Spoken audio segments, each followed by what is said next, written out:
हरिः ओम् श्री गुरुभ्यो नमः हरिः ओम् ॐ पार्थाय प्रतिबोधितां भगवता नारायणेन स्वयं व्यासेन ग्रथितां पुराणमुनिना मध्ये महाभारतम् अद्वैतामृतवर्षिणीं भगवतीम् अष्टादशाध्यायिनीम् अम्ब त्वामनुसन्दधामि भगवद्गीते भवद्वेषिणीम् नमोऽस्तु देव्यास विशालबुद्धे पुल्लारविन्दाय तपात्रनेत्र येन त्वया भारततैलपूर्णः प्रज्वालितो ज्ञानमय प्रदीपः प्रपन्नपारिजाताय स्तोत्रवेत्रैकपाणये ज्ञानमुद्राय कृष्णाय गीतामृतदुहे नमः। सर्वोपनिषदो गावः दुग्धा गोपालनन्दनः पार्थो वत्ससुधीर्भोक्ता दुग्धं गीतामृतं महत् वसुदेवसुतं देवं कंसचाणूरमर्दनं देवकी परमानन्दं कृष्णं वन्दे जगद्गुरुं भीष्मद्रोणतथा जयद्रथजला गान्धारनीलोत्पला शल्यग्राहवती कृपेण वहने कर्णेन वेलाकुला अश्वत्थामा मकरा दुर्योधनावर्तिनी सोत्तीर्णा खलु पाण्डवैरणनदी कैवर्तक केशवः पाराशर्यवचः सरोजममलम् गीतार्थगन्धोत्कटम् नानाख्यानककेसरम् हरिकथा सम्बोधना बोधितम् लोके सज्जन षट्पदैरहरः पेपीयमानम् मुदा भूयाद्भारत पङ्कजं कलिमल प्रध्वंसिन श्रेयसे मूकं करोति वाचालं पङ्गुं लङ्घयते गिरिं यत्कृपातमहं वन्दे परमानन्दमाधवं यं ब्रह्मा वरुणेन्द्ररुद्रमरुतः स्तुन्वन्ति दिव्यैस्तवैः वेदैः साङ्गपदक्रमोपनिषदैः गायन्ति यं सामगाः ध्यानावस्थिततद्गतेन मनसा पश्यन्ति यं योगिनः यस्यान्तन्न विदुःसुरासुरगणाः देवाय तस्मै नमः। ॐ सहनाववतु सहनौ भुनक्तु सह वीर्यं करवावहै तेजस्विनावधीतमस्तु मा विद्विषावहै। ॐ शान्ति शान्ति शान्तिः। नवमो अध्याय श्लोक 16। अहं क्रतुरहं यज्ञः स्वदाहमहमौषधम् मन्त्रोऽहमहमेवाज्यम् अहमग्निरहं हुतम् अहमग्निरहं हुतम् अहमग्निरहं रोचे अहमग्निरहं हुतम् अहमग्नि अहम हुतम નથી अहमग्निरहं हुतम र છે र અહમગ્નિરહમ હુતમ પિતાહમસ્ય જગતઃ માતા ધાતા પિતામહઃ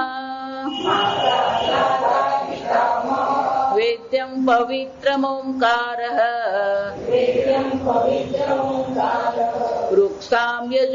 વૃક્ષામયજુરેવ ચ ગતિર્ભર્તા પ્રભુઃ સાક્ષી નિવાસઃ શરણં સુહૃદઃ પ્રભવઃ પ્રલયસ્થાનમ નિધાનમ બીજમવ્યયમ નિધાનમ બીજમવ્યયમ.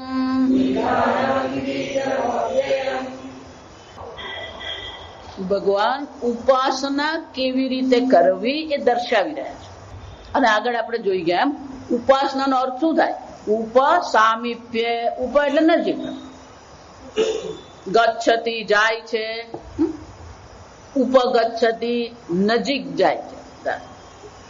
ઉપ જે ઉપસર્ગ છે એનો શું થાય? નજીક. ઉપ સામીપ્ય સમીપે. આસનમ બેસવું. ઈશ્વરની નજીક બેસવું એને શું કહેવાય? ઉપાસના. ઈશ્વર તો સર્વવ્યાપી છે, નજીક કોને કહેવાય? દેશમાં દૂર હોય તો આપણે એમ કેવું પડે નજીક બેઠા, નજીક ગયો. તો એનો અર્થ શું થયો? ભૌતિક રીતે નજીક બેસવાનું છે. ઉપર સામીપ્ય શબ્દ તો આપણે કહી દીધો. ઉપર સામીપ્ય એમ જયારે આપણે કહી રહ્યા છે તો ઉપરનો અર્થ નજીક થાય ખરો, પણ જો ઈશ્વર દેશથી એટલે કે દૂર છે આપણાથી તો આપણે નજીક એમ કહી શકીએ. તો તે સર્વવ્યાપી ઈશ્વર છે એમાં પછી નજીક ને દૂર કેવું? ભગવાને જ આગળ કહી ગયા મયા તતમિદમ સર્વમ જગદ વ્યક્ત મૂર્તિના સંપૂર્ણ જગતમાં હું જ વ્યાપ્ત છું. અને એટલા માટે ઉપાસના એમ જયારે શબ્દ કહેવામાં આવે ત્યારે એ ભૌતિક રીતે નથી. આપણે આગળ જોઈએ તો 3 પ્રકારના કર્મ છે: કાયિક કર્મ, વાચિક કર્મ અને માનસ કર્મ. ઉપાસના એ કેવું છે? માનસ કર્મ. ભૌતિક રીતે ઈશ્વર પાસે બેસવાનું એમ નહીં, મનથી તમે ઈશ્વર પાસે બેસો. ઉપસામીપ્ય એમ જયારે કહેવામાં આવે ત્યારે એનો અર્થ શું થયો? માનસિક રીતે આપણે ઈશ્વરની બાજુમાં બેઠા છે ખરા. માનસિક રીતે તો આપણે કેવા છીએ? મગજ ક્યાં ને ક્યાં ભટકતું હોય. જો આ 2 મિત્રોની કથા છે, બહુ મજાની. વેદાંત છે ને બધી જાત જાતની કથાઓ આવે સમજ. તો 2 મિત્રોની કથા છે. બંને પેલા બાળપણથી સાથે ભણેલા, પણ એક થોડો શ્રદ્ધાળુ, એને ભગવાનમાં બહુ રુચિ. એટલે ક્યાંક રસ્તા મંદિર હોય તો મંદિરમાં જવાનું, જન્માષ્ટમી હોય તો ઉજવવાની. પણ બીજો જે હતો ને એને બહુ એવો રસ નહીં. હોતા હે ચલતા હે. એટલે પેલો મંદિરમાં જાય કે તું જેમ જાવ બેઠો બહાર. પછી પેલો આમ જન્માષ્ટમી આવે, ગણેશ ચતુર્થી ભજન હોય તો પેલો ભજનમાં જાય આખી રાત. બીજો મિત્ર એને આ ભજનમાં બેસવાનું ગમે નહીં. એટલે એમ કે તું ભજનમાં જા. એને ક્યાં મજા આવે? એને ડીજેમાં મજા આવે. પાર્ટી ચાલતી હોય, નાચકૂદ ચાલતું હોય, લગ્ન હોય, એમાં એને મજા આવે. પણ 2 મિત્ર જો આરામ. પછી બંને જણા જયારે મળે ને એટલે પેલો કે કાલે તો ભજનમાં એવી મજા આવી ગઈ ને. એટલે પેલો કે ના કાલે તો ડીજેમાં બહુ મજા આવી. બંને એકબીજાને શું કરે? વાતો કરે. પછી એટલે પેલો ભજન વાળો કે હું તું ડીજે કર્યા કરે. તું એકવાર ભજનમાં બેસ, આ ભગવાનનું નામ લે, ભગવાનનું નામ લે, મજા આવે. એટલે કે તું શું ભજનનું નામ કે? તું ડીજેમાં આવ, એ નાચવાનું કૂદવાનું મજા આવી જાય. એક દિવસ આમ જ બેઠા હતા 2 જણા અને બંને જવાનું હતું. એટલે કે આપણે એક કામ કરીએ, આજે એક્સચેન્જ કરીએ. શું કરીએ? તું ડીજેમાં જા અને હું ક્યાં જાઉં? ભજનમાં જાઉં.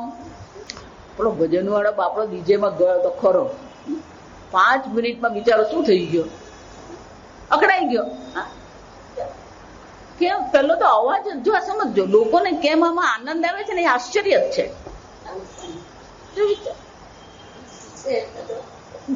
લોકોને ખબર નથી પડતી, એ લોકોને આટલો બધો અવાજ વાગતો જ નથી. એ લોકો વિકૃતિ કેવાય. જો સમજો, આમાં કઈ ભજન નથી ને ભગવાને નથી. મટકી ફોડવા જાય તો ગીત તો પિક્ચર નું વાગતું હોય, ભજને વાગતું નહીં હોય. ચાલ એ પેલો બાપડો નીચે ગયો ખરો, પણ એને કઈ બહુ મજા આવે નહીં. અરે ત્યાંથી નીકળી ગયો. પછી વિચાર કર્યો ઘરે અત્યારે જવું નથી, કંટાળી ગયો સાંભળીને. એટલે શું કર્યું, પેલો નજીકમાં બાગ હતો ને ત્યાં જઈને બાકડામાં બેઠો, ત્યાં શાંતિથી ભગવાન નામ લઉં.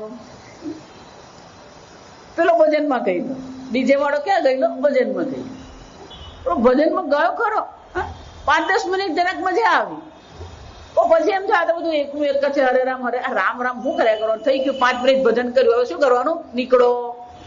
તો નીકળીએ, કંટાળો આવે જાત. પણ પેલો જયારે ડીજે માં બેઠેલો હતો ત્યારે શું વિચારતો હતો, સમજો. જેટલો વખત એ ડીજે માં બેઠો, પણ એનું મન ડીજે માં હતું.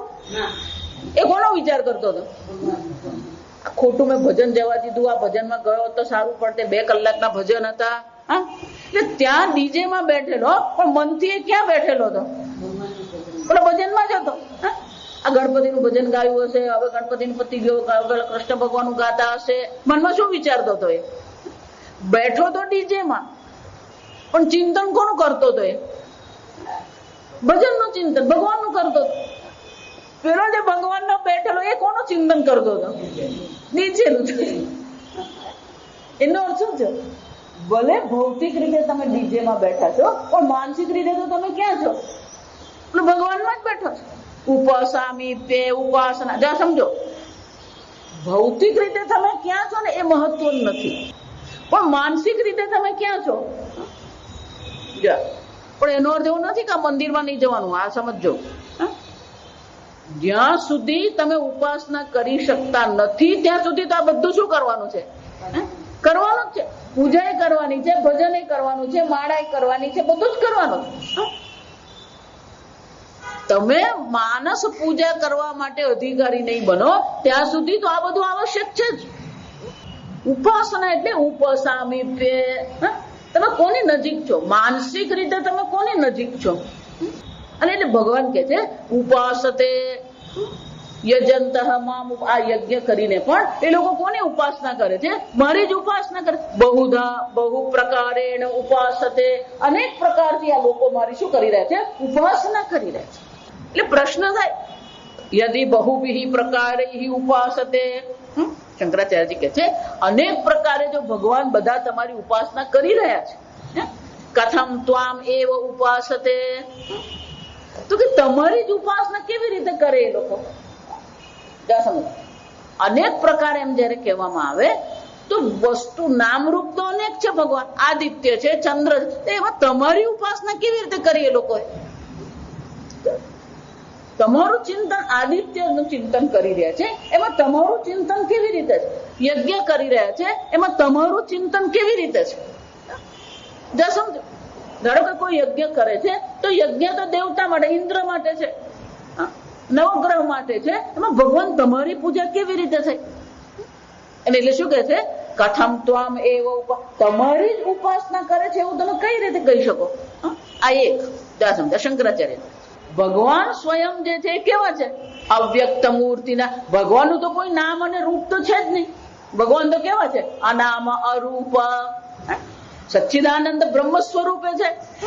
કથમ નામ રૂપ રૂપાદિ શૂન્ય તવ દ્રશ્યેષુ ઇન્દ્રાદિષુ બ્રહ્મ બુદ્ધિ ઉપાસ્તિ ઉપપદ્યતે. તમે તો કેવા છો, નામ રૂપ રહિત છો. તમારું કોઈ નામ નથી, તમારું કોઈ રૂપ નથી, તો પછી આ ઇન્દ્રાદિ સ્વરૂપે ભગવાન તમારી ઉપાસના કેવી રીતે કરી શકેલો. જગત સર્વમ અહમેવ ઇતિ. આ સંપૂર્ણ જગત તો ભગવાન માત્ર છે. સર્વસ્ય વિશ્વતો મુખમ. એટલે કે છે એમાં કોઈ વાંધો નથી. કે માયામ તુ પ્રકૃતિમ વિદ્ધિ માયિનમ મહેશ્વરમ. ભગવાન કહી ગયા મયાધ્યક્ષેણ પ્રકૃતિ સૂયતે.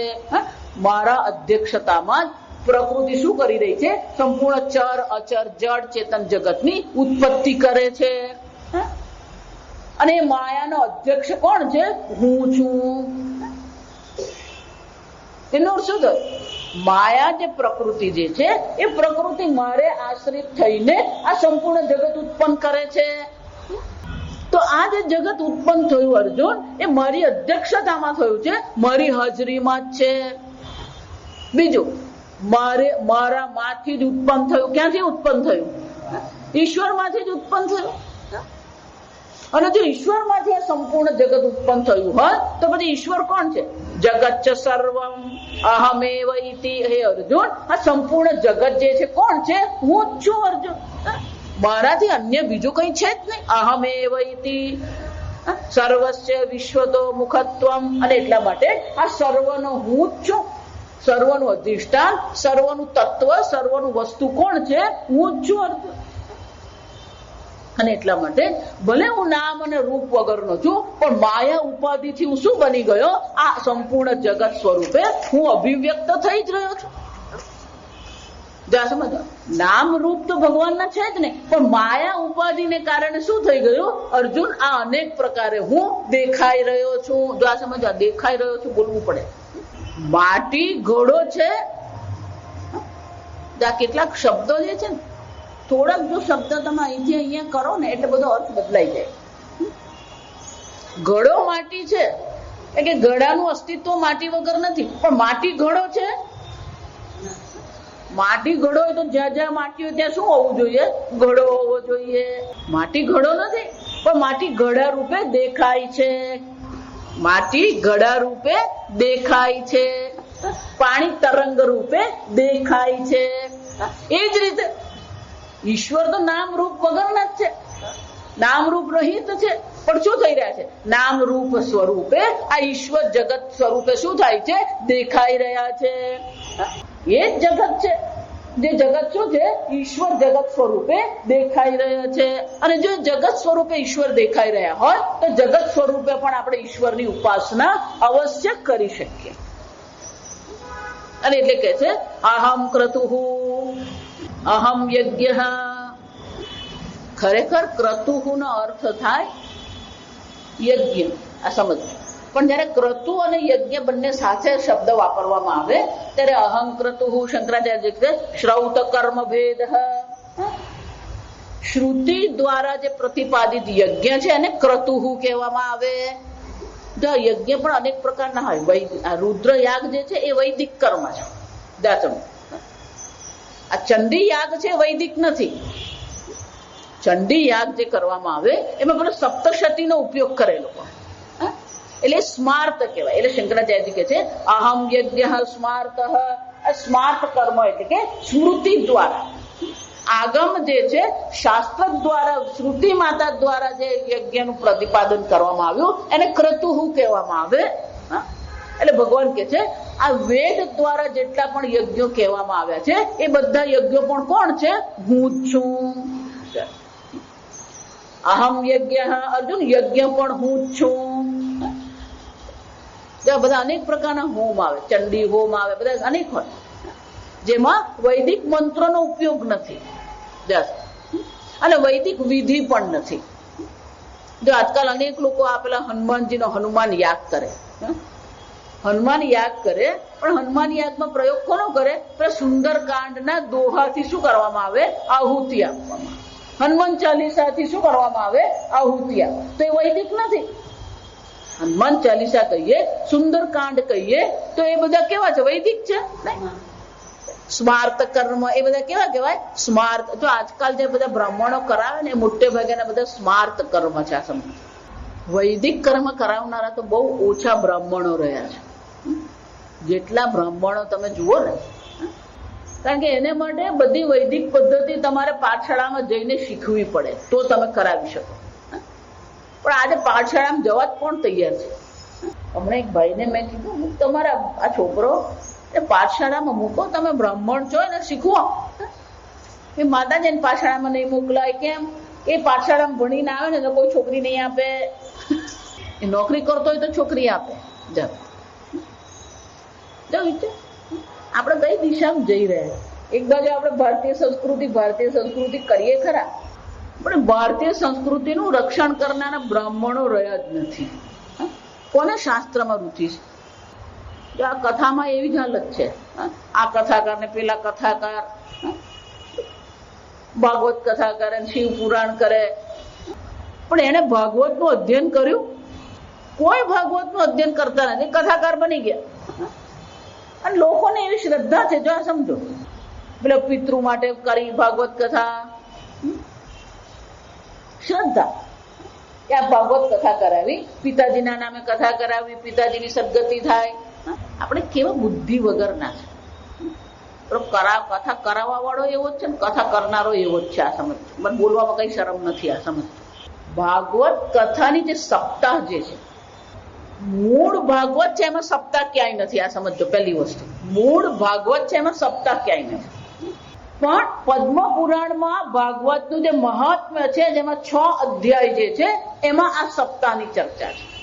અને એમાં જે સપ્તાહની જે ચર્ચા જે છે, એ પહેલી ચર્ચા સપ્તાહની જે છે, એ ગોકર્ણ એ સપ્તાહ કરી. ગોકર્ણના પિતા, જો બધી કથામાં ગયા તો કથા ખબર જ હોય. પેલો બ્રહ્મદેવ હતો, બ્રાહ્મણ, એની પત્ની બહુ કર્કશા હતી, એને બાળક થતા નતા. પેલા બ્રહ્મદેવે કીધું કે નહીં, મને બાળક જોઈએ, પણ બાળક થતું નતું. એટલે પછી કોઈ જંગલમાં ગયા, ત્યાં એને મહાત્મા મળ્યા. મહાત્માએ પેલું ફળ આપ્યું અને કીધું આપ તારી પત્નીને આ ફળ ખવડાવજે તો શું થશે, તને બાળક થશે. એટલે પેલા જઈને એની પત્ની, જો એમ નહીં માનતા, આ બ્યુટી પાર્લર અત્યારે ચાલ, ત્યારે યાદ હાલત હતી. એટલે પેલા જઈને પત્નીને જઈને કીધું કે આ ફળ મહાત્માએ આપ્યું છે, તું આ ફળ ખાજે, આપણે ત્યાં બાળક થશે. પેલી ફળ તો લઈ લીધું. પછી વિચારવા બેઠી, નાના ફળ ખાઈશ તો મારું પેટ મોટું થઈ જશે, મારું પેટ વધી જશે, પછી મને કમર દુખશે, આ પ્રસૂતિની પીડા કોણ કરે. ત્યારે યાદ હાલત હતી ને અત્યારે યાદ હાલત છે. એટલે લોકો આ ખબર જ નથી. આ બધા ગાયનેકોલોજીસ્ટ ને ત્યાંય લોકો આ સિઝેરિયન ની તારીખ લઈને જાય, પેલું મુહૂર્ત કરાવે બ્રાહ્મણ પાસે, પછી સિઝેરિયન કરાવે. એટલે પેલી વિચાર કરે કે આ તો મારું શરીર બગડી જશે, હું કુરૂપ થઈ જઈશ, પછી આ છોકરું આવશે, પછી છોકરાને રાખવાનું ને એને દવડાવવાનું ને આ બધું કોણ કરે માથાકૂટ. એટલે પતિજી સુઈ ગયા. એટલે એને જઈને પેલું ફળ કોને ખવડાવી દીધું? ગાય ખવડાવી દીધું. પછી વિચાર આવ્યો કે પણ આ તો પછી હું કહેશે કે પેલો પ્રેગ્નન્ટ રહી નહીં. એટલે એને એની બેનને કીધું કે આવું થઈ ગયું મારાથી, હવે શું કરવું. એની બેનને પેલું 4 થી 5મી ડિલિવરી હતી. એટલે કે તું ચિંતા નહીં કર, ખાલી તું એમ કહી દે તને દિવસ રહી ગયા છે. પછી કે આ મારું છોકરું, તું પાછી મારી પાસે આવી જજે, મારું છોકરું થશે, મારું છોકરું હું તને આપી દઈશ. જાઓ, આ બધી કથા ભાગવત ની નથી. આ સમજો, સ્માર્ત છે આ બધું. પેલો છોકરો એવો થયો ધંધુકે, એનું નામ શું હતું? ધંધુકારી. પેલી ગાયને બાળક થયું અને એ બાળક કેવું હતું? ગાયના કાન વાળું, એટલે ને ગોકર્ણ એનું નામ પડ્યું. અને ધંધુકારી એટલો બધો અસુર તત્વનો હતો, અસુર બુદ્ધિનો હતો. એની માતાને એને હેરાન કરી, પિતાજીને હેરાન કર્યા. અને જે કઈ ધન હતું એ બધું એને શું કર્યું? પેલો બ્રહ્મદેવ બિચારો નિરાશ થઈને જંગલમાં જતો રહ્યો. અને આ બાજુ ધંધુકારીને પણ એને પેલા વૈશ્યએ મારી નાખ્યો. કમો તે મર્યો. એ જાત ગોકર્ણ તો પછી ક્યાં જતો રહ્યો? એ તો કાશી વિશ્વનાથ ગયો, દર્શન કરવા ગયો, ત્યાંથી એ ભણી ગણીને આવ્યો. તો ત્યાં પેલો ધંધુકારીનો આત્મા જે હતો, પ્રેતાત્મા, એને હેરાન કરતો હતો. ગોકર્ણે વિચાર કર્યો હું શું કરું. પેલો ભાઈ વિનંતી કરી, તું આ પ્રેત શરીર માંથી મને છોડાવ. ગોકર્ણએ મહાત્માને પૂછ્યું, કીધું કે હા કઈ નહીં, તમે ભાગવત સપ્તાહ કરો. ભાગવત સપ્તાહ કરશો તો આ તારા ભાઈની જે દુર્ગતિ થઈ છે એ દુર્ગતિમાંથી શું થશે? મુક્તિ થશે. પણ કે આ કથા કરવા કરીશ તો ખરો હું ભાગવત સપ્તાહ. એટલે પેલો ધંધુકારી કે તમે ભાઈ આ કથા કરશો, પણ હું પ્રેતાત્મા છું અને વાયુને કારણે હું શું થઈશ? એક સ્થાન પર બેસીને આ કથા શ્રવણ નહીં કરી શકું. એટલે પેલા ગોકર્ણે શું કર્યું?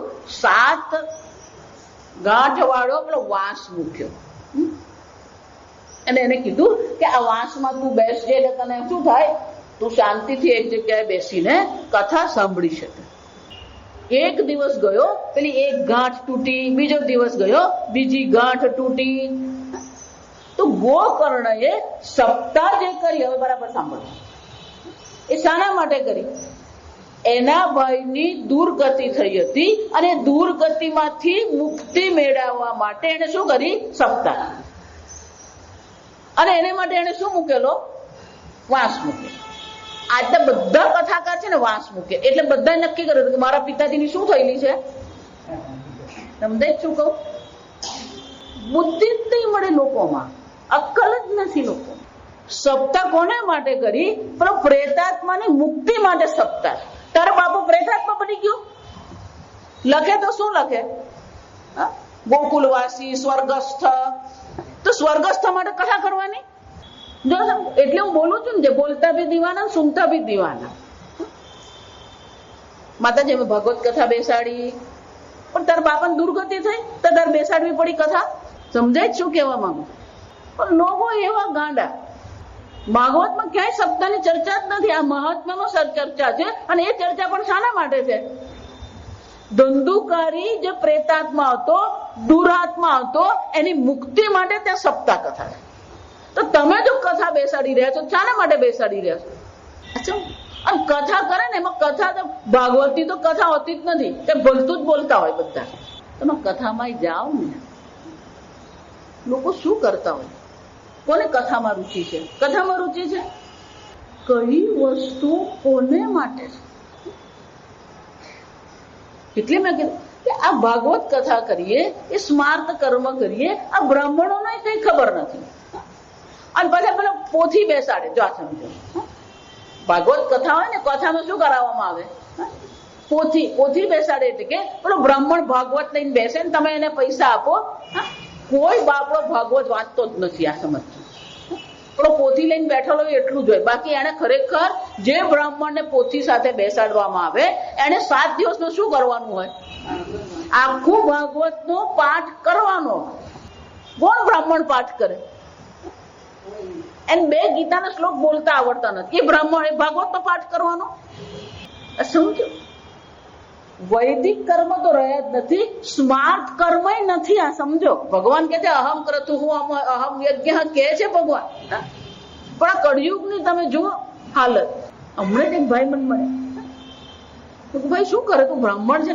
કઈ નહીં, બાપા પાસે શીખી લીધું. શું શીખ્યું? સત્યનારાયણની કથા, લગ્ન એટલે શાંતાકારામથી જ લગ્ન થઈ જાય. જો આ વિચાર, વૈદિક લગ્ન નહીં મળે. કેમ? બોલો, મંત્રો જ આવડતા નથી એને. એટલે મેં કહ્યું તમને કે વૈદિક કર્મ કરાવનારા બ્રાહ્મણો બહુ ઓછા રહ્યા છે. અને વૈદિક કર્મ જે કરાવે ને, એના એટલા નિયમો છે ને, નિયમોનું પાલન કરવું પડે તો તમે એ કરેલું કહેવાય. ભગવાન કે છે આ વેદમાં જેટલા પણ યજ્ઞ છે એ બધા કોણ છે? હું જ છું. શ્રૌત કર્મ, જેટલા શ્રૌત કર્મ છે એ પણ હું જ છું. સ્માર્ત કર્મ પણ ભગવાન કે છે હું જ છું. અહમ ક્રતુ અહમ યજ્ઞ. યજ્ઞ એમ જયારે કહેવામાં આવે, જો આ સમજો, શંકરાચાર્ય કે બહુ વિસ્તાર કરતા નથી. યજ્ઞ એમ કહ્યું એનો શું થયો? ક્રતુ યજ્ઞયો અંગિનઃ બ્રહ્મત્વે. ક્રતુ જો બ્રહ્મ છે, ઈશ્વર છે, યજ્ઞ ઈશ્વર છે, તો પછી શું થશે? તદંગાનામ દેવતા યજમાનાદીનમ બ્રહ્મત્વમેવ બોધ્યત્વમ. જો યજ્ઞ બ્રહ્મ છે તો યજ્ઞના જેટલા અંગ જે છે એ પણ બધા શું બની ગયા? બ્રહ્મ જ છે. યજ્ઞમાં જે અંગ જે આવે, યજમાન પણ કોણ છે? યજમાન પણ બ્રહ્મ છે, દેવતા પણ બ્રહ્મ છે, અગ્નિ પણ બ્રહ્મ છે, હવિ પણ બ્રહ્મ જ છે, પાત્ર પણ બ્રહ્મ જ છે, યજ્ઞ કુંડ પણ શું છે? બ્રહ્મ છે. યજ્ઞ ભગવાન છે. જયારે ભગવાન એમ કે હું યજ્ઞ છું, હું ક્રતુ હું છું, એનો અર્થ શું થયો? ક્રતુ અને યજ્ઞના જેટલા અંગ જે છે એ બધા પણ કોણ થઈ જવાના? ભગવાન જ છે. યજમાન પણ ભગવાન છે, દેવતા પણ ભગવાન જ છે. એનો અર્થ શું થયો? સંપૂર્ણ યજ્ઞ જ ભગવાન છે, તો યજ્ઞના અંગ પણ સર્વ ભગવાન સ્વરૂપે જ છે. અને ભગવાન શું કે છે? આ પ્રકારે તું મારી ઉપાસના કર. એનો અર્થ શું થયો? જયારે આપણે યજ્ઞ કરીએ ત્યારે પણ આ બુદ્ધિ આપણે સમજ આપણા મનમાં શું હોવી જોઈએ? એ પ્રકારની બુદ્ધિ હોવી જોઈએ કે બ્રાહ્મણ જે કરાવનાર બ્રાહ્મણ જે છે એ ઋત્વિક કહેવામાં આવે છે. યજ્ઞ કરાવનાર બ્રાહ્મણ છે એ પણ દેવતા છે, એ પણ કોણ છે? ઈશ્વર છે. યજમાન પણ ઈશ્વર છે, દેવતા પણ ઈશ્વર છે. સર્વત્ર શું કરવાની છે? બ્રહ્મ બુદ્ધિ કરવાની. અહમ ક્રતુઃ અહમ યજ્ઞ. યજ્ઞ એમ કહ્યું, યજ્ઞના સર્વ અંગોમાં પણ એ બ્રહ્મ બુદ્ધિ કરવાની જ છે. જેવી રીતે શ્રૌત કર્મ છે, સ્માર્ત કર્મ છે, એવું એક ત્રીજું કર્મ છે ને પિતૃ કર્મ કહેવામાં આવે. શ્રાદ્ધ કહીએ આપણે. શું કહે? જો હવે આવશે, આ ભાદરવો આવશે એટલે શું થવાનું? આ ગણેશ ચતુર્થી પૂરી થાય એટલે શું શરૂ થશે? ભાદરવો. ભાદરવો શરૂ થાય એટલે શું થવાનું? શ્રાદ્ધ પક્ષ છે. તો ભગવાન અહીંયા પિતૃ કર્મ કહેવાને બદલે શું કે છે? સ્વધાહમ. અહમ ક્રતુઃ અહમ યજ્ઞ સ્વધાહમ. દેવતાઓને જયારે આહુતિ આપવામાં આવે ત્યારે સ્વાહા કહેવામાં આવે. ઇન્દ્રાય સ્વાહા ઇન્દ્રસૈદમ ન મમ. આ આહુતિ હું કોને આપું છું? ઇન્દ્રને આપી. આ ઇન્દ્રનું છે, હવે એ મારું નથી. તો દેવતાઓને જયારે આહુતિ આપવામાં આવે ત્યારે જે શબ્દ છેલ્લે મંત્રના અંતમાં બોલવામાં આવે, શબ્દ કયો છે? સ્વાહા. પણ પિતૃઓને જયારે આહુતિ, પિતૃ યજ્ઞ જયારે કરવામાં આવે, તર્પણ જયારે કરવામાં આવે ત્યારે સ્વાહા બોલવામાં નહીં આવે, પણ શું આવે? સ્વધા. પિતૃઓને જયારે બોલવાનું હોય ત્યારે શું કરે? ત્યાં સ્વાહા નહીં હોય, ત્યાં શું હોય? સ્વધા. અને એટલે શંકરાચાર્યજી કહે છે કિંચ સ્વદા અન્નમ અહમ પિતૃભ્યઃ યદ્દીયતે. આ પિતૃઓને જે અન્ન આપવામાં આવે છે એ અન્ન આપતી વખતે સ્વધા એવું કહેવામાં આવે. અને એટલે ભગવાન કહે છે સ્વધાહમ. એનો શું થયો? પિતૃયજ્ઞ જે છે એ પણ હું જ છું. જો પિતૃયજ્ઞ ભગવાન છે તો એનો શું થયો? જે પિતાને માટે તમે આહુતિ આપી એ પણ કોણ છે? ભગવાન જ છે. જે અન્નનો તમે આહુતિ આપી એ પણ ભગવાન જ છે. જે આહુતિ આપનાર યજમાન છે એ પણ ભગવાન છે. કર્મ કરાવનાર બ્રાહ્મણ પણ ભગવાન જ છે. અને અન્ન સ્વયં પણ કોણ છે? ભગવાન છે. આમ સામાન્ય રીતે આવા 3 પ્રકારના કર્મ હોય. જો આવી છે શ્રૌત કર્મ છે જેને ક્રતુઃ કહેવામાં આવ્યું, સ્માર્ત કર્મ છે જેને યજ્ઞ કહેવામાં આવ્યું, અને પિતૃ કર્મ, શ્રાદ્ધ કર્મ આપણે એને કહીએ. આમ ભગવાન કહે છે આ સર્વ પ્રકારના કર્મ હું જ છું. ભગવાન એ જ કીધું, પછી લૌકિક કર્મ હું છું કે નહીં? લૌકિક કર્મ એટલે શું છે? ભોજન કરવું, ચાલવું, બેસવું, આ બધા પણ શું છે? લૌકિક કર્મ છે. કે ભગવાન લૌકિક કર્મ તમે નથી? આટલા બધા કર્મ ભગવાન છે, બાકીના કર્મ પણ શું આવે? એટલે ભગવાન શું કે છે? ઔષધમ અહમ. અહમ ઔષધમ સર્વ પ્રાણીભિઃ યદ અદ્યતે તદ ઔષધ શબ્દવાચ્યમ. સર્વ પ્રાણીઓ જે અન્ન ગ્રહણ કરે છે એ અન્નને શું કહેવામાં આવે? ઔષધ. શંકરાચાર્યજી કહે છે સર્વ પ્રાણીઓ જે ભોજન ગ્રહણ કરે છે એ ભોજનને કયા શબ્દ દ્વારા કહેવામાં આવ્યું? ઔષધ શબ્દ દ્વારા. પૃથિવ્યામ ઔષધયઃ ઔષધિભ્યઃ અન્નમ. જો બધું યાદ રાખો તમે તો મજા આવશે. તૈત્રીય ઉપનિષદમાં ભણી ગયા આપણે.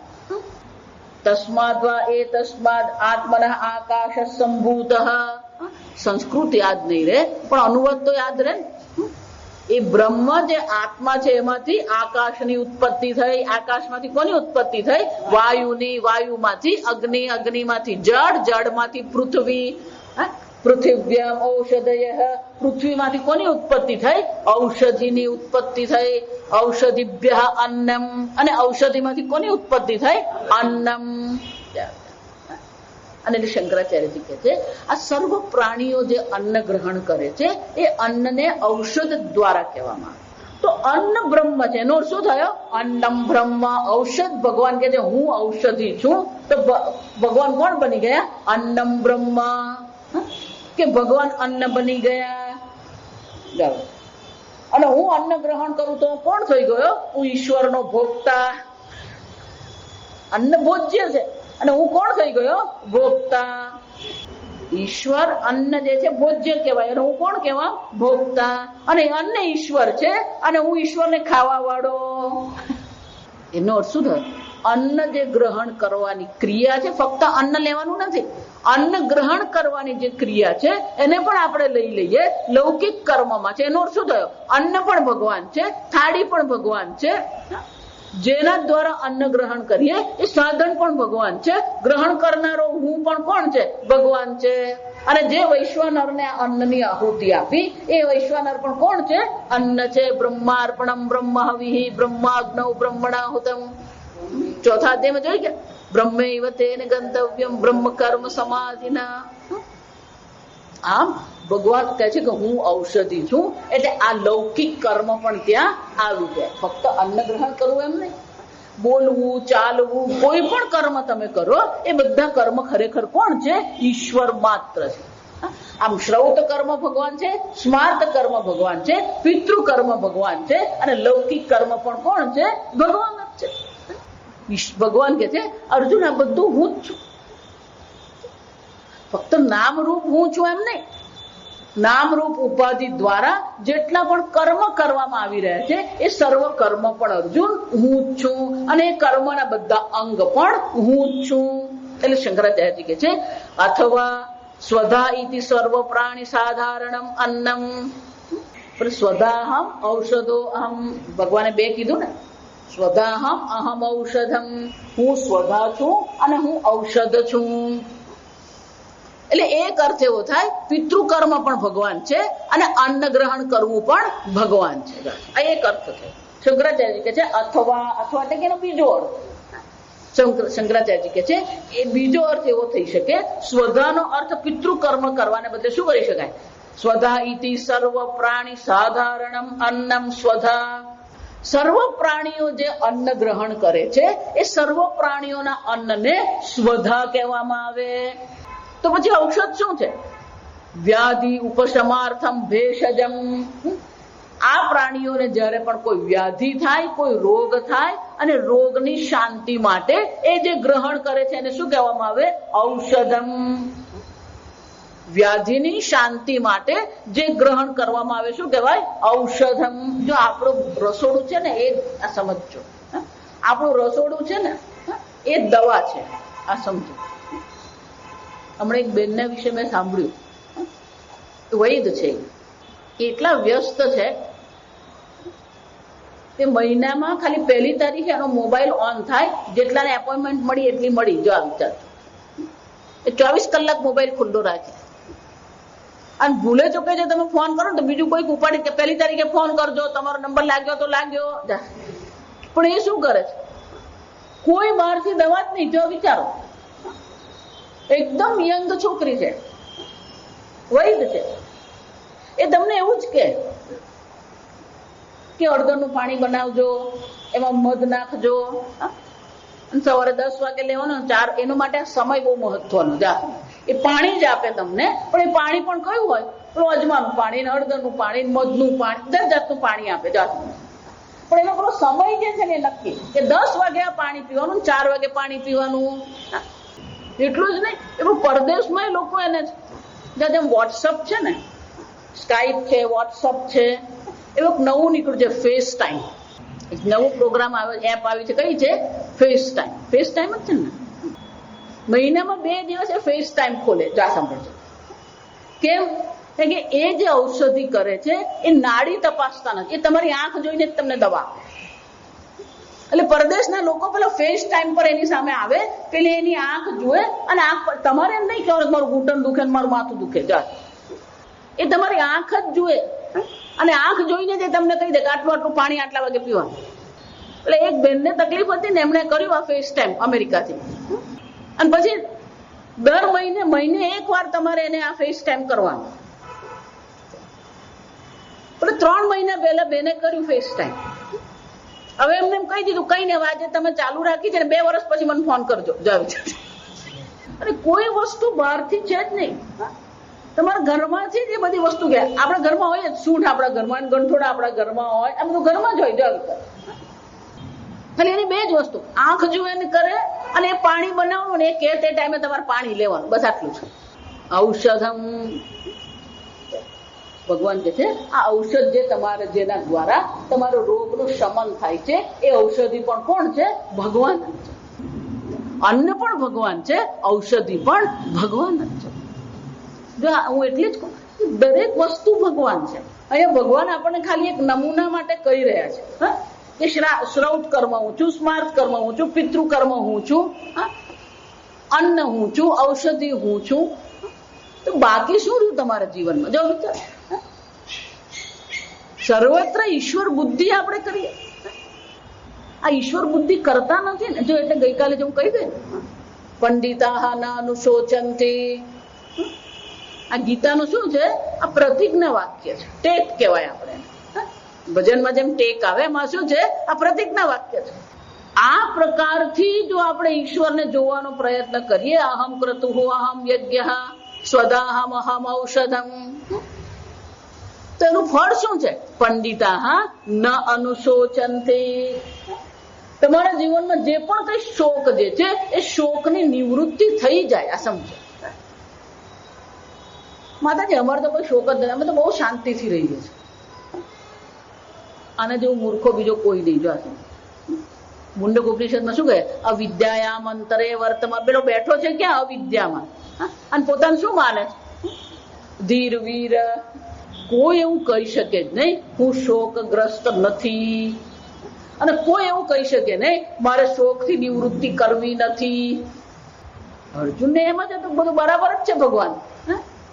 પણ જ્યાં યુદ્ધ ભૂમિમાં આવ્યો અને જ્યાં પેલા બે સેનાની વચ્ચે રથ ઉભો રહ્યો, એને અક્કલ આવી ગઈ.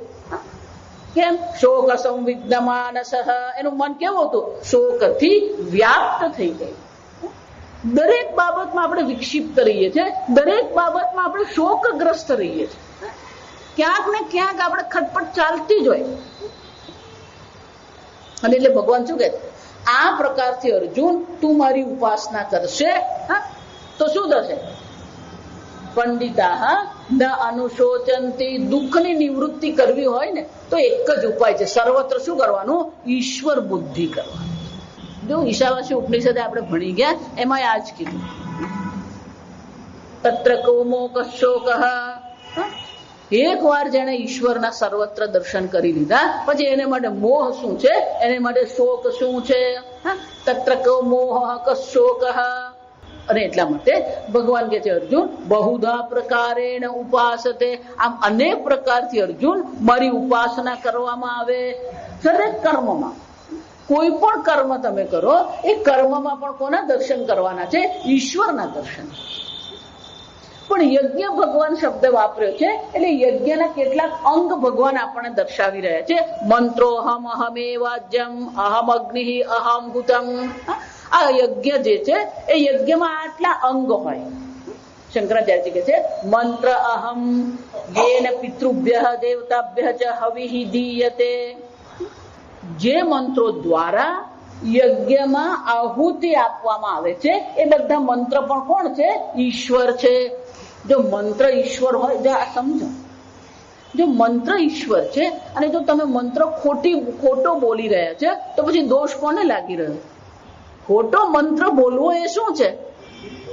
ઈશ્વરનો શું થઈ ગયો? આપણે અપરાધ છે. જો આવી કે ભગવાન કે છે મંત્ર હું છું, અને એ મંત્ર તમે યોગ્ય રીતે ઉચ્ચારણ કરી શકતા નથી તો પછી એ શું થઈ ગયો? અપરાધ છે. જો સમજો. પણ આપણે તો બાપુ, જો એક બેન છે એ વિષ્ણુ સહસ્ત્રનામ શરૂ કરે ને, એ ક્યારે શરૂ કરે ને ક્યારે પૂરું કરે આપણે વિચારવું પડે. મને કે માતાજી હું 10 મિનિટમાં વિષ્ણુ સહસ્ત્રનામ કરીને. અરે પણ તું 10 મિનિટમાં વિષ્ણુ સહસ્ત્રનામ બોલે જ કેવી રીતે? મને કે માતાજી મેં 1000 વિષ્ણુ સહસ્ત્રનામ કર્યા. લોકો મંત્ર ભગવાન છે તો યોગ્ય ઉચ્ચારણ કરવાની જવાબદારી પણ કોની છે? આપણી જવાબદારી. જો મંત્ર યોગ્ય રીતે તમે ઉચ્ચારણ નથી કરી રહ્યા તો એ અયોગ્ય છે. એ આપણે કોનું અપમાન કરી રહ્યા છે? ભગવાનનું અપમાન કરી રહ્યા છે. આ તો કોના જેવું છે? પેલાનું નામ એક છે ને, કઈ ભલતા નામે આપણે એને બોલાવીએ, ચાલે? મંત્રોહમ. ભગવાન શું કે છે? હું મંત્ર છું. અને મંત્ર દ્વારા શું કરવામાં આવે? મંત્ર દ્વારા અગ્નિમાં આહુતિ આપવામાં આવી રહી. અને જો આપણો મંત્ર જ યોગ્ય નથી તો આપણે આહુતિ પણ યોગ્ય છે? જો એટલે મેં પ્રારંભમાં કીધું કે બ્રાહ્મણોને મંત્ર ઉચ્ચારણ જ નથી આવડતા. યોગ્ય ઉચ્ચારણ છે જ નહીં. કેટલાક બ્રાહ્મણ બાળકો મારી પાસે આવતા હતા, પછી એ લોકોને શીખ્યું કે ભાઈ તમે આ રીતે બોલો, અને 2-4 વસ્તુ મારી પાસે શીખી ગયા. જો સાંભળજો કે આ બુદ્ધિ કેવી છે બ્રાહ્મણ, પણ બુદ્ધિથી બ્રાહ્મણ નથી. બુદ્ધિથી બધા વૈશ્ય છે. આ સમજો, આજના બ્રાહ્મણો જે છે ભલે જન્મથી બ્રાહ્મણ છે, પણ બુદ્ધિથી બધા કોણ છે? વૈશ્ય છે. એ લોકોને 2-4 વસ્તુ મેં શીખવી અને એ લોકોને આવડી ગઈ. જો આ સાંભળો, પછી એ લોકોને આવડી ગયું ને પાકું આવડી ગયું. એટલે પછી એના નામે એવું ચરી ખાધું બધાને એમ કે જો અમે જે કરાવીએ ને જુદું છે. અને પછી એટલી કમાણી કરે. પેલો એમ કે મારે ગણેશ યાગ કરાવવો છે તો કે 25,000. જો વિચાર, અને 5,000 ગણેશ યાગ થાય, પેલો શું કરાવે? 25,000. મને તો ખબર નહીં, આવતા બંધ થઈ ગયા. જો તો કે સંન્યાસનો નિયમ છે, આગતે સ્વાગતમ આવે તેમ કે આવો કેવાનો, જાય તેમ શું કરવાનું? ગચ્છન તેના નિવારે ગયો. જો આ એટલે એ જે 7-8 છોકરાઓ મારી પાસે આવતા હતા એ બધું શીખ્યા. પછી આવતા બંધ થઈ ગયા. પછી એક ભાઈ મને આવીને કે આ તમે પેલા લોકોને શીખ્યું તો મૂકવા શીખ્યું તો મારી પાસે આવ્યા હતા તો કે હવે એને 25,000 લે. મારી પાસે મફતમાં ભણી ગયો. રોજ 2 કલાક મારી પાસે આવી મફતમાં ભણી ગયો. કોઈ દક્ષિણા કઈ નહીં. જો આ સમજો, 4 મંત્ર આવડી ગયા એટલે પેલા પોતાને શું માનવા માંડે? મને બધું જ આવડે. એટલે ભગવાન છે કે મંત્રો હમ અર્જુન, આ મંત્ર હું છું. તો પછી મંત્રનું પણ આપણે શું કરવું જોઈએ? સન્માન કરવું જોઈએ. જે પ્રકારે એનું ઉચ્ચારણ થવું જોઈએ એ જ પ્રકારે એનું ઉચ્ચારણ થવું. મંત્રો હમ, શંકરાચાર્ય કહે છે જેના દ્વારા તમે આ આહુતિ આપો છો એ મંત્ર પણ ભગવાન જ છે. અહમેવ આજ્યમ હવિહી, જે તમે આહુતિ આપી રહ્યા છો એ હવી પણ ભગવાન શું કે છે? હું છું. આ હવીમાં બધી જાતની ગરબડ છે, તમને ખબર જ નથી. એકાદ યજ્ઞ કરાવો તો બધી ગરબડ ખબર પડે. બધા બ્રાહ્મણો એમ કે કાળા તલ લઈ આવજો. કાળા તલ જે તમે લાવો ને એ સફેદ તલો જો પેલા કાળા કરીને તમને આપે. હકીકત કહું, અમુક જ કંપની છે જે ઓરિજિનલ કાળા તલ તમને આપે છે. બાકી આ સિંદૂર નું એવું જ છે. આપણે એમ હનુમાનજી સિંદૂર ચડાવીએ. આ બજારમાં જે સિંદૂર મળે એ ઓરિજિનલ સિંદૂર જ નથી. આ લોખંડ હોય ને એ લોખંડને કાટ લાગે, એનો ઓક્સિડેશન કહેવાય. ખરેખર કેમિકલની ભાષામાં શું કહેવાય? ઓક્સિડેશન થાય. એ જ રીતે મર્ક્યુ ને ઓક્સિડાઇઝ જે થાય એને શું કહેવામાં આવે? આ સિંદૂર જે છે ને એ ઓક્સિડાઇઝ મર્ક્યુરી છે. પારો જેને આપણે કહીએ એ પારાનો ઓક્સિડાઇઝ જે કરેલું હોય, ડબ્બી 5 રૂપિયા, પણ એ 5 રૂપિયામાં આવે જ નહીં. મર્ક્યુરીનું જો ઓરિજિનલ જો પારાનું બનેલું હોય એ 5 રૂપિયામાં આપવાનો તમને. સોપારીમાં એવું જ છે. માગે ખાવાની જોઈએ, પૂજાની જોઈએ. જો વિચાર કઈ હવી આપણે વાપરીએ ભગવાન માટે. પણ અમદાવાદમાં જાય ને પેલા પેંડા માંગે તો ખાવા જોઈએ કે પ્રસાદ માટે જોઈએ. પ્રસાદ ના પેલા ના લખોટી જેવડા. જો ભગવાન કે છે આ હવી પણ હું જ છું. તમે જેના દ્વારા આહુતિ આપી રહ્યા છે મંત્રો હું છું એમ ને, આ હવી પણ કોણ છે? હું જ છું. આજે ઘી, આ તો ગાયનું ઘી શોધવું અઘરું પડે. 4-5 વર્ષ પહેલા એક પરદેશની કંપની આપણે ત્યાં ગાયનું ઘી લાવી.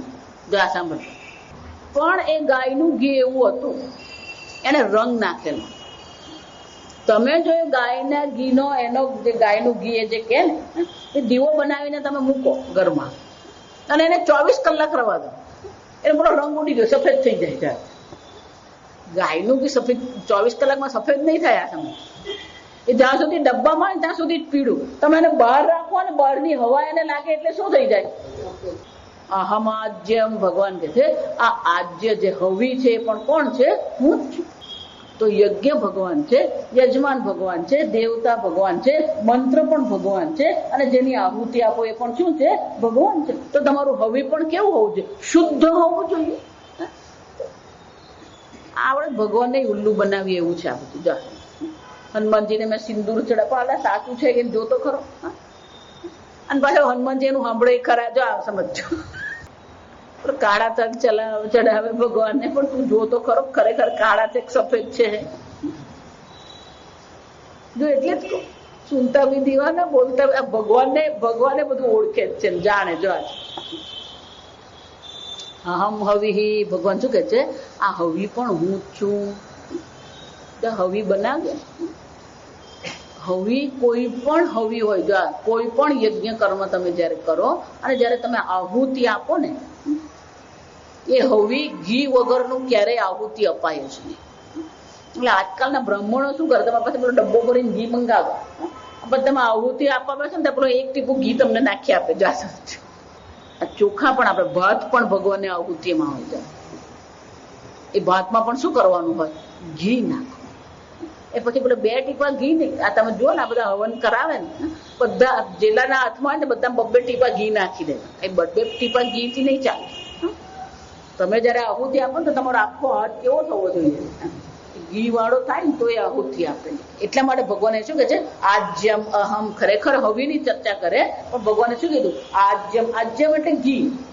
આજ્યમ એટલે શું છે, આ પીગાડેલું જે ઘી હોય ને એને આજ્ય કહેવાનું. આજ્યમ અહમ. પણ આજ્ય ઘી એ હવીનું ઉપલક્ષણ છે. પછી દરેક પ્રકારની હવી આવી ગઈ જાત. અને એટલે શંકરાચાર્ય કહે છે આજ્યમ હવિ ચ અહમ. અને જેમાં આહુતિ આપો છો એ પણ કોણ છે, અહમ અગ્નિ.